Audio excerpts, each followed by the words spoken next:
capitalized on. We saw it off of in game 1, the Rift Tower play. They tried to go from the top side. We see it again on your screen right now. But when we got to game 3 and 4, this Renekton pick, and with EDG being able to bring Flandre much better into the mix for these team fights, they're able to set themselves up for success and find a couple of these fights that swung game 3 and 4 in their favor. However, when we got to game 5, we kind of saw them go back to the same issues that we saw in game 1, where they kept going for these deep invades, trying to set up for plays with Flandre, but it just never really got going. And with some really creative realm warps coming through from Shanks on the rise, WE were able to close out that series. I think the best way we can look at that series was both sides showed their strengths, both sides showed their weaknesses, and we're seeing how they've now developed and improved, shall we say, coming into this next one, because again, it was WE who got the W, who got themselves ahead of EDG and were able to put themselves against FBX earlier this week. Now, obviously, yes, WE did lose that to FBX, but cannot count them out. They still played their style. They still had a lot of positives from that series, despite the 3-0 scoreline. And for EDG, looking at their scoreline versus LNG, the 3-1, it feels like a return to what we recognize them in the early stages of the split. Yeah, it's a return to early excellence for these guys. I mean, when you look at EDG stats from the regular split that are on your screen, right? First blood percentage, sky high. Early dragon control, sky high. This was a team that loved to play through mid, move that pressure down to bot, and start to create a ton of issues in that bottom side of the map by getting dragons, opening up this massive goal difference, and eventually you'd end up in this situation where if you were their opponent, they've already got 2-3 dragons, they've got this big ballooning gold lead, and you now have to fight them to stop them getting that soul point. It was a very easy to execute style from EDG that they had perfected. But we haven't really got to see that too much coming into playoffs. We got to see it a little bit against LNG. Definitely didn't see it in that last series against WE. So I want to see EDG again returning to this style, going down towards the bottom lane, playing towards Viper, who has been the standout carry for this team. Yeah, I think you look at some of these clips as we go into them now, it was very much EDG capitalizing on LNG's mistakes, overstaying in the bot side, looking for things that just weren't really there, and EDG doing very, very well at capitalizing on those little small things like this, overstepping from light, just not able to finish off JJ, and then it just turns around and EDG find everything.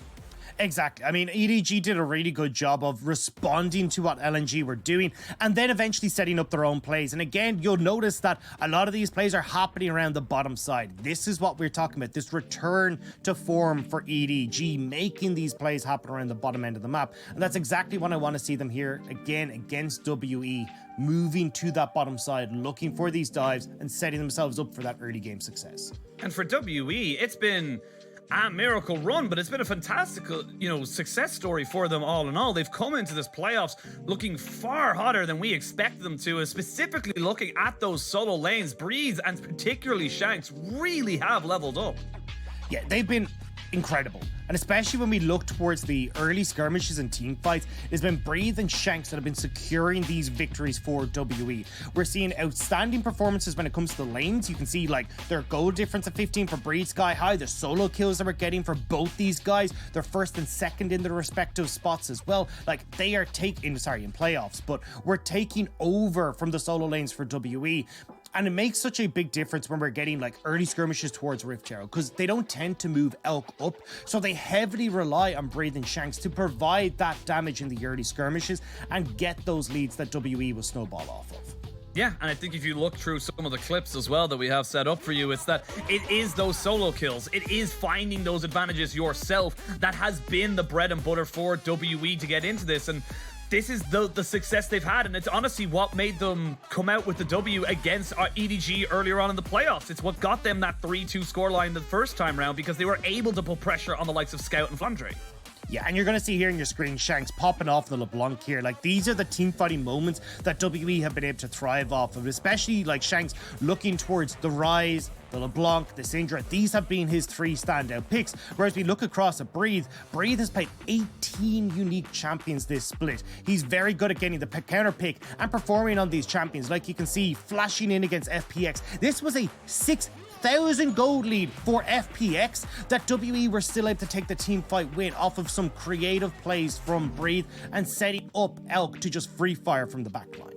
Absolutely, and like I said, yes, FBX got the 3-0, but it doesn't tell the whole story of how that series went. There were some fantastic moments from Team WE.